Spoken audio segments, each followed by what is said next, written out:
একবার স্ত্রী সবাস করার পর ফ্রেশ না হয়ে আবার মিলিত হলে কি গুনাহ হবে? যাদের অল্প দাড়ি তাদের চাপ দাড়ি উঠানোর জন্য কি ওষুধ ব্যবহার করা যাবে? স্ত্রী মারা গেলে স্বামী গোসল করাতে পারবে?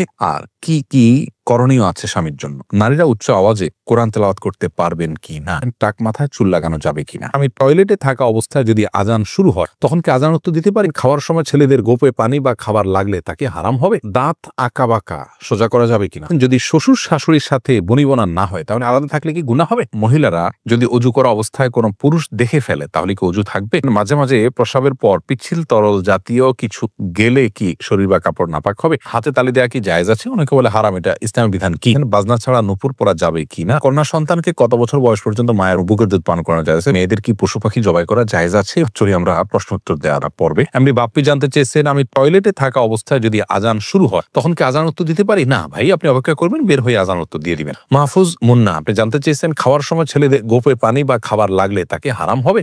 না, এমন কোনো কথা নেই। গোপে পানি বা খাবার লাগলে হারাম হয়ে যাবে, এটা জায়েজ নাই। এমনি লিটন হোসেন জানতে চেয়েছেন, দাঁত আঁকা বাঁকা সোজা করা যাবে কিনা? হ্যাঁ, যাবে, কোনো অসুবিধা নেই। আঁকা বাঁকা দাঁতকে সোজা করাতে কোনো অসুবিধা নেই, এটা খুবই সাধারণ একটি বিষয়, অনেকেই করে থাকেন আজকাল, অসুবিধা নেই ইনশাআল্লাহ। শারমিন সোনালী আপনি জানতে চেয়েছেন, যদি শ্বশুর শাশুড়ির সাথে বনিবনা না হয় তাহলে আলাদা থাকলে কি গুনাহ হবে? আলাদা থাকলে গুনাহ হবে না, ওনাদের হক যদি মোটামুটি আদায় করা হয়, তাদের যেটুকু প্রয়োজন, আলাদা থাকলে যে গুনাহ হবে এমন কোনো কথা। আব্দুল মোমিন জানতে চেয়েছে, মহিলারা যদি অজু করা অবস্থায় কোনো পুরুষ দেখে ফেলে তাহলে কি অজু থাকবে? দেখুন ভাই আব্দুল মোমিন, অজু করা অবস্থায় কোনো পুরুষ দেখলে অজু ভাঙবে এমন নয়, তবে সেটা যদি ইচ্ছাকৃত দেখেন তাহলে গুনাহ হবে, অনিচ্ছাকৃত হলে গুনাহ হবে না। কিন্তু এই দেখার সাথে অজু ভাঙার কোনো সম্পর্ক না, অজু থাকবে ইনশাআল্লাহ। এমডি নাসির উদ্দিন জানতে চেয়েছেন, মাঝে মাঝে প্রস্রাবের পর পিচ্ছিল তরল জাতীয় কিছু গেলে কি শরীর বা কাপড় নাপাক হবে? যদি শরীরে লাগে তাহলে সে অংশটা ধুয়ে ফেলবেন, কাপড় লাগলে সে অংশটা ধুয়ে ফেলবেন, বাস, তাহলেই চলবে।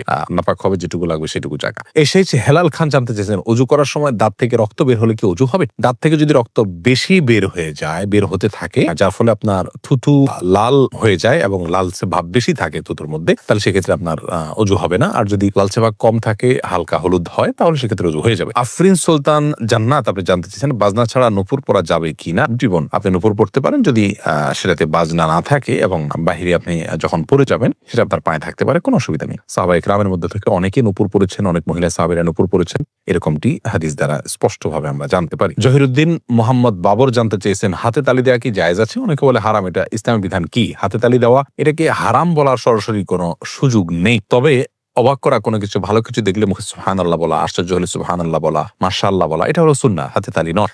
কিন্তু কেউ হাতে তালি দেন তাহলে সেক্ষেত্রে হারাম হয়ে যাবে, এটা মোটেও সঠিক নয়। এম এস আল মামুন জানতেছেন, কন্যা সন্তানকে কত বছর বয়স পর্যন্ত মায়ের বুকের দুধ পান করানো যায়? কন্যা এবং ছেলে সন্তান সবার জন্য একই বিধান, 2 বছর পান করাবেন। ইমাম আবু হানিফার মতে তার বেশি পান করানো জায়েজ নাই, অন্যান্য ইমামদের অনেকের মতে জায়েজ আছে, যেহেতু কোনো নিষেধাজ্ঞা নেই, যেহেতু আল্লাহ কোরআন কারিমে হাওলাইনে কামেলাইনি বলেছেন, লিমান ওই আরাদা আন ইউতিম্মা রাদাআহ, যে ব্যক্তি দুধ পান করার সময় পূর্ণাঙ্গতায় পৌঁছাতে পান তিনি 2 বছর করাবেন। আল্লাহ তাআলা পরিষ্কার বলেছেন এজন্য 2 বছর করানো জায়েজ আছে। সায়েন্টিফিক্যালি বিষয়টা প্রমাণিত যে পরে আর মায়ের বুকের দুধে কোনো উপকারিতা বাচ্চার জন্য থাকে না, এজন্য 2 বছর পান করাবে, ছেলে হোক মেয়ে হোক, যে মানে উভয় ক্ষেত্রে। খালেদা আক্তার জানতেছেন, মেয়েরা পর্দা না করলে মা বাবার কবরে কি আযাব হবে? মা বাবার যদি সেখানে কোনো দায় থাকে, ত্রুটি থাকে, তাহলে সেক্ষেত্রে তাদের আযাব হতে পারে, কিন্তু মা বাবা যদি তাদেরকে সঠিক পথের দিশা দিয়ে থাকেন, বুঝিয়ে থাকেন, দায়িত্ব পালন করে থাকেন, তাহলে সেক্ষেত্রে তাদের দায়ভার তারা শুধু সন্তানরাই বহন করবে, মা বাবার কোনো কিছু দায়ভার চাপানো হবে না। আল্লাহ বলেছেন, লা তাযরু ওয়াজরাতুন উযরা উখরা, কারোর দায়ভার অন্য কেউ বহন করবে না। লাইসা লিনসানি ইল্লা মা সাআ, প্রত্যেকে যা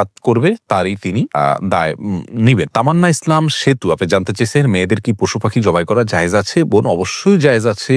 মুরগি, হাঁস, এই জাতীয় পশু পাখি, গরু, এগুলো জবাই করার ক্ষেত্রে অনেক উদাহরণ আমাদের সমাজে আছে। যেমন ভাই বোন দুজন মিলে একসাথে গরু জবাই করতে পারবেন না শেয়ারে, তারপরে আপনার মেয়েরা গরু বা ছাগল বা কোনো পশু জবাই করতে পারবেন না, গোসল ফরজ অবস্থায় গরু ছাগল জবাই করা যাবে না, স্বামী স্ত্রী একজন ধরবেন আর একজন জবাই করবেন এভাবে করা যাবে না, এরকম নানাবিধ কথা আমাদের সমাজে প্রচলিত আছে। এগুলো সবগুলো ভ্রান্ত ধারণা। ছেলেরা যেমন জবাই করতে পারবেন, মেয়েরাও কিন্তু সেভাবে আপনার জবাই করতে পারবেন, কোনো অসুবিধা নেই। জবের যে শর্ত আছে বিসমিল্লাহ আল্লাহু আকবার বলে জবাই করে ফেলবেন। রবিউল ইসলাম জানতে চেয়েছে, কোনো কিছুতে পা লাগলে সালাম করা কি জায়েজ? না ভাই, কোনো কিছুতে পাও লাগলে সেখানে হাত দিয়ে সালাম করতে হবে। হাত দিয়ে যদি সালাম হয় না, পা শুয়ে এটাকে সম্মান করতে কোনো কথা নেই। কিন্তু আমাদের সমাজ যেহেতু পাও লাগাটাকে অসম্মান মনে করা হয়, এটা ওরফ, আর ওরফের একটা এতেবার এবং গ্রহণযোগ্যতা ইসলামী শরীয়তে আছে, যার কারণে কারোর গায়ে পাও লাগলে সেটা লাঠি দেওয়ার সাথে কিছুটা সাদৃশ্যপূর্ণ হওয়ার কারণে আমাদের সমাজ এটাকে দূষণীয় মনে করে। আরবেনরা দূষণীয় মনে করে না, তারা জন্য পাও লাগলেও এটাকে কিছু মনে করে না। তো আমাদের সময় যদি দূষণীয় মনে করা হয়, সেহেতু যার কাছে যার গায়ে পাওয়া লেগেছে তাকে যদি আপনি একটু টাচ করে আপনি আসলে পাওয়া লাগাতে চাননি, হাত লাগাতে চেয়েছেন অথবা অশ্রদ্ধা করতে চান, এটা বোঝাতে চান, তাহলে সেটা ঠিক আছে, এটাতে দোষের কিছু নেই। তবে এর মানে এই নয় যে তাকে আপনি সালাম দিবেন। ভাই রাশেদুল ইসলাম রুবেল, আপনি জানতে চেয়েছেন টাক মাথায় চুল লাগানো যাবে কিনা, এ ব্যাপারে ইসলামের কোনো বিধিনিষেধ আছে কিনা। ভাই রাশেদ, টাক মাথায় চুল, আলগা চুল লাগানোর ব্যাপারটি একজন স্বাভাবিক অবস্থায় একজন মানুষের জন্য জায়েজ নাই। কারণ আল্লাহ রাব্বুল আলামিন বলেছেন লা তাবদীলা লিখালকিল্লাহ, আল্লাহর সৃষ্টিতে কোনো প্রকার পরিবর্তন করা চলে না। এখন কারো চুল পড়ে গেছে, তিনি আলগা চুল লাগিয়েছেন, এটা এক ধরনের প্রতারণার মতো। যেমনি ভাবে চুল সাদা হয়ে গেলে সেটাকে কালো করার যে একটা প্রয়াস, প্রবণতা, নিজের বয়স লুকানোর চেষ্টা, অথবা বয়স ছাড়াও অনেক সময় সাদা হয়ে থাকে, তো এই যে নিজের অবস্থার পরিবর্তন করার চেষ্টা, এই জিনিসটাকে ইসলাম ভালোভাবে দেখে না। অতএব এটাকে স্বাভাবিকভাবে রেখে দেওয়াটাই উচিত, এবং এখানে কোনো প্রকার লুকোচুরি করা এটা অনুচিত এবং অসুন্দর। এমডি আব্দুল্লাহ জানতে চেয়েছেন নারীরা উচ্চ আওয়াজে কোরআন তেলাওয়াত করতে পারবেন কি না। ভাই আব্দুল্লাহ, নারীরা উচ্চ আওয়াজে কোরআন তেলাওয়াত করতে পারবেন, তবে সেটি পরপুরুষের কণ্ঠ পর্যন্ত, কান পর্যন্ত যেন না পৌঁছে, সে ব্যাপারে চেষ্টা করতে হবে। নিজের বাসায় করতে পারেন, নিজের ঠিকানায় করতে পারেন। নিজের ঠিকানায় যদি, বাসায় যদি দেবর থাকে, অন্য কেউ থাকেন, তাহলে তাদের কান পর্যন্ত যেন আওয়াজটি না যায়, সে ব্যাপারে তাকে সচেতন থাকতে হবে। কারণ কোরআন তেলাওয়াতের ক্ষেত্রে কণ্ঠের মধ্যে কোমলতা সৃষ্টি করতে হয়, সৌন্দর্য সৃষ্টি করে তেলাওয়াত করা হলো তেলাওয়াতের আদব। আর সে আদব রক্ষা করতে গিয়ে যদি তিনি কোমল কণ্ঠে, সুন্দর কণ্ঠে পড়তে যাবেন, সেটি পরপুরুষের মনের মধ্যে বাজে চিন্তা আসার কারণ হতে পারে। সেই জায়গা থেকে তিনি জোরে পড়বেন, যদি একাকী থাকেন বা কেউ না শুনে। আর যদি কেউ শোনার মতো থাকে, তাহলে তার কান পর্যন্ত যেন না যায়, সেভাবে তিনি তেলাওয়াত করবেন ইনশাআল্লাহ। ফাহিম, আপনি জানতে চেয়েছেন স্ত্রী মারা গেলে স্বামী গোসল করাতে পারবে, আর কি কি করণীয় আছে স্বামীর জন্য। দেখুন, স্ত্রী মারা গেলে স্বামী গোসল দিতে পারবেন কি না, এই বিষয়টি ওলামায়ে কেরাম এবং ইমামগণের মধ্যে মত পার্থক্য আছে। ইমাম আবু হানিফা রাহিমাহুল্লাহর মত হলো যে স্ত্রী মারা গেলে স্বামী তাকে গোসল দিতে পারবেন না। তার কারণ হলো তিনি মনে করেন মৃত্যুর সঙ্গে সঙ্গে বৈবাহিক সম্পর্কটা আর থাকে না, ছিন্ন হয়ে যায়, যার কারণে তারা মাহরামের মতো হয়ে যান। এখানে অন্য কোনো মেয়েরা গোসল দিবেন।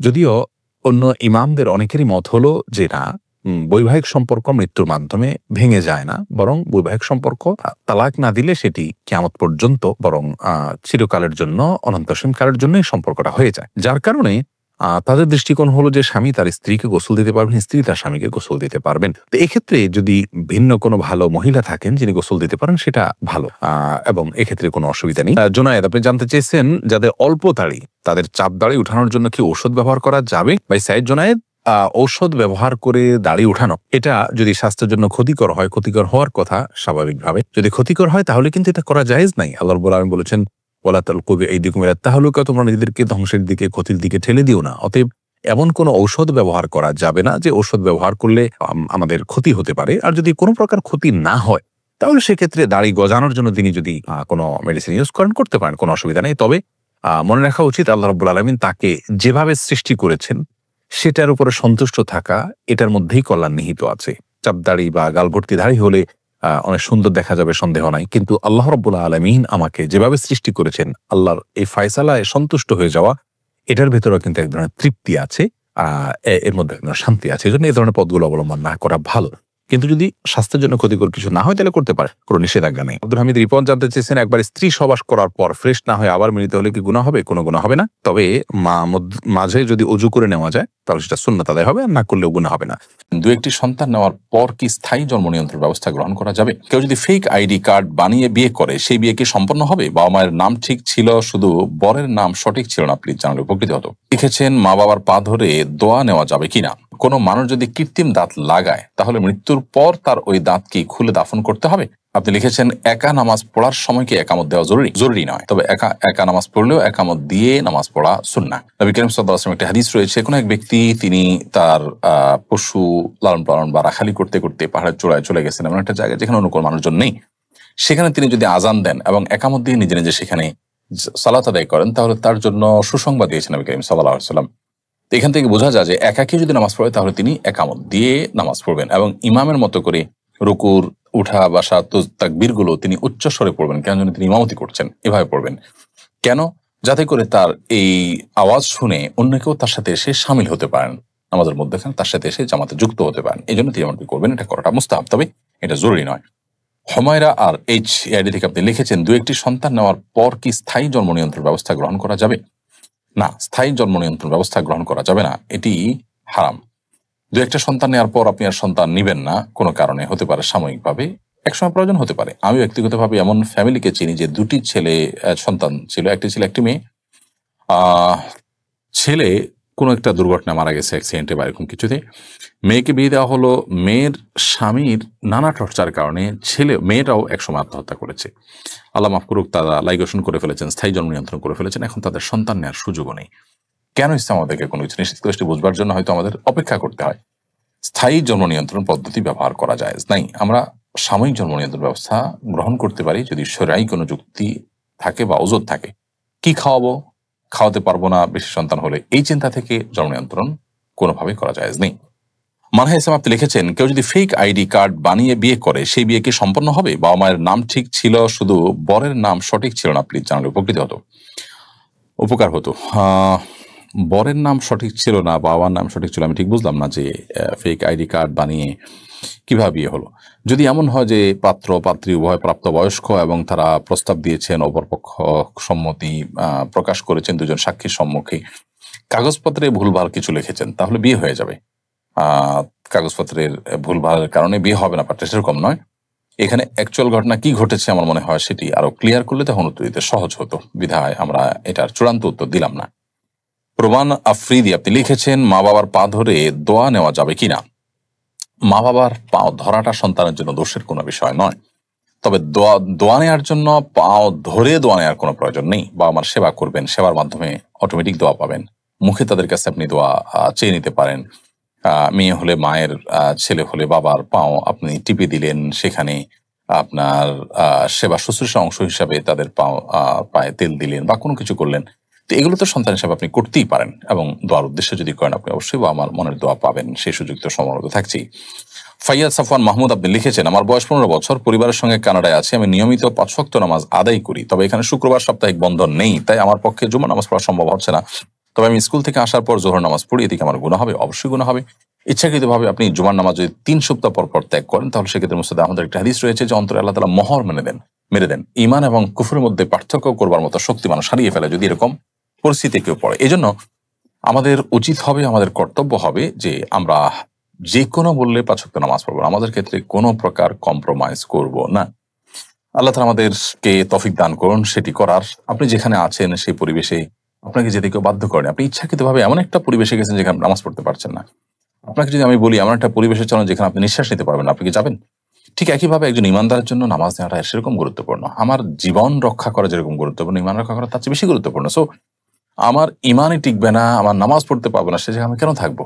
প্রয়োজনে যেখানে আসেন সেখানে 2-3 শিক্ষার্থী মিলে আপনারা নামাজ পড়ে ফেলবেন, তারপর আপনাকে নামাজ পড়তে হবে। অথবা আপনার সহপাঠী যারাই আছে মুসলমান, যেই দেশেই হোক না কেন, 3 জন হলে যে কোনো একজন ইমামতি করে 5 মিনিট 10 মিনিটের মধ্যে আপনি জুমার নামাজের আয়োজন করতে পারেন। ছোট্ট করে খুতবা দিলেন, 1-2 মিনিটের মধ্যে নামাজ পড়লেন 2 রাকাত, তাতে ইনশাআল্লাহ আপনার জুমার আদায় হবে। কিন্তু এসে জোহর পড়লে নিয়মিত সেটি আদায় হবে না, এটি গুনাহ হবে আপনার জুমা ত্যাগ করার কারণে। আমার গল্পটায় শুধুই তুমি আইডি থেকে আপনি লিখেছেন, আমি সৌদিতে টানেলের ভিতর কাজ করি, কাজের সময় হাতে ও কাপড়ে গ্রিস লেগে যায়, গ্রিস লাগা কাপড় পরে নামাজ পড়লে নামাজ হবে কিনা? নামাজ হয়ে যাবে, কাপড়ে লাগলে নামাজ হয়ে যাবে, কিন্তু হাতে যদি লাগে তাহলে হাত পরিষ্কার করে তারপর ওযু করতে হবে, তাহলে সাদা নামাজ হবে। আলফাজ আকাশ আপনি লিখেছেন, আমি একজন চাল ব্যবসায়ী, চিনিগুড়ার চাল বিভিন্ন কোম্পানিতে সরবরাহ করে থাকি। কিছু কোম্পানি চিনিগুড়ার সঙ্গে 20% অন্য চাল মিশিয়ে বিক্রি করেন, 20 ভাগ চাল মিক্স করে সরবরাহ করা যাবে কিনা? অবশ্যই সেটা প্রতারণা হবে, অবশ্যই সেটা হারাম হবে, জায়েজ হবে না। যদি মার্কেটের সব চালই এরকম হয় তাহলে সেক্ষেত্রে আপনি খোলা বলবেন মানুষকে, প্রতারণা করবেন না। মুশকিল হলো সেক্ষেত্রে আপনার কাছে অনেকে কিনবে না, কিন্তু আপনি ক্রেতাকে যদি আপনি আশ্বস্ত করেন যে অন্য সমস্ত চালের সাথে মিলান, সেক্ষেত্রে কিছু ক্রেতা হয়তো আপনি পাবেন। আমি জানি যে আজকাল সমাজটা রন্ধ্রে রন্ধ্রে এত বেশি অপরাধে ভরে গেছে যে যারা সৎ তাদের জন্য টিকে থাকা কঠিন হয়ে যাচ্ছে। কারণ যিনি 20% অন্য চাল মিশিয়ে বিক্রি করছেন এই চিনিগুড়া চালকে, তিনি নিশ্চয়ই দামের ক্ষেত্রে আপনার চাইতে কম বিক্রি করতে পারবেন, যেহেতু আপনি পিওর দিচ্ছেন।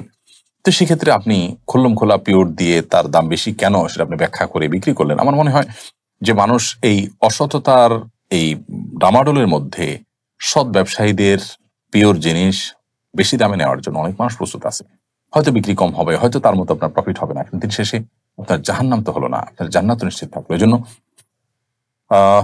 নিজের জাহান্নামের পথ বন্ধ করবার জন্য জান্নাতের পথ সুগম হওয়ার প্রয়োজনে সে স্বার্থে আপনাকে অবশ্যই সততার পথে চলতে হবে। কোন অবস্থাতে আপনার জন্য প্রতারণা করা যায় হবে না। অন্যরা করছে তাই আমি করব, এরকম করার কোনো সুযোগ নেই। জিন্নাত সুলতান, আপনি ইউটিউব চ্যানেল থেকে লিখেছেন, বিভিন্ন অনর্থক কাজে ব্যস্ততায় সময় বরকত পাই না, বিশেষ করে মোবাইলে অনেক সময় নষ্ট হয়। মত অবস্থায় কিভাবে সময় বরকত লাভ করতে পারি? মোবাইলে নিশ্চয়ই সোশ্যাল মিডিয়াতে আপনি অনেক বেশি সময় নষ্ট করে থাকেন। আমার মোবাইল থেকে ফেসবুক এবং ইউটিউব আমি ডিলিট করে ফেলেছি, এবং এগুলো পিসি বা ল্যাপটপে আমি দেখার চেষ্টা করি। আর যাদের সে বিকল্প নাই, তারা মোবাইলে নানাভাবে আপনি অ্যাপ ব্যবহার করাটা আপনার জন্য কঠিন করে ফেলতে পারেন। সেটাকে আপনি এমনভাবে করতে পারেন যে 5 মিনিট পর অটোমেটিক লক হয়ে যাবে, আবার পাসওয়ার্ড দিয়ে খুলতে হবে। আপনি নির্দিষ্ট সময় দিলেন, এই সময়ের বাইরে আপনি এটা খুলবেন না। নিজের উপর নিজের সেরকম আপনার শক্ত শর্ত আরোপ করলেন, প্রয়োজন একটা বাটন ফোন সাথে রাখলেন, প্রয়োজন আপনি সোশ্যাল মিডিয়া থেকে বেরিয়ে আসলেন যদি আপনার বিশেষ কোনো ক্ষতি না হয়। তাহলে সেক্ষেত্রে ইনশাআল্লাহ আবিদিল্লাহ এই আসক্তি থেকে আমরা রক্ষা পেতে পারি। বেলায়েত হোসেন, আপনি লিখেছেন, বদলি হজ আদায়কারী কি হজের সমান সওয়াব পাবে? বদলি হজের মূল সওয়াবটা যার পক্ষ থেকে বদলি হজ হবে তিনিই পাবেন, পাশাপাশি তার পক্ষ থেকে যিনি আদায় করছেন আল্লাহ তাআলা তাকেও মাহরুম করবেন না, তিনি সওয়াব পাবেন ইনশাআল্লাহ তাআলা। আব্দুল মমিন, আপনি লিখেছেন, কোন মানুষ যদি কৃত্রিম দাঁত লাগায় তাহলে মৃত্যুর পর তার ওই দাঁত কি খুলে দাফন করতে হবে? কৃত্রিম দাঁত যদি লাগান কেউ, তাহলে সেক্ষেত্রে দাফন করার আগে সেই কৃত্রিম দাঁত রূপার হয়ে থাকে, অনেক সময় দামি ধাতবের হয়ে থাকে, সেক্ষেত্রে সেটা লাশের সাথে যাওয়ার কোনো যুক্তি নেই। সেটা আপনি অবশ্যই খুলে ফেলবেন, যেহেতু একটা মূল্যবান বস্তু, সেটা তার সাথে থাকার তো যুক্তি নাই। তবে যদি এরকম আমার কোনো মূল্যবান না হয় তাহলে তার সাথে গেলেও কোনো অসুবিধা নেই।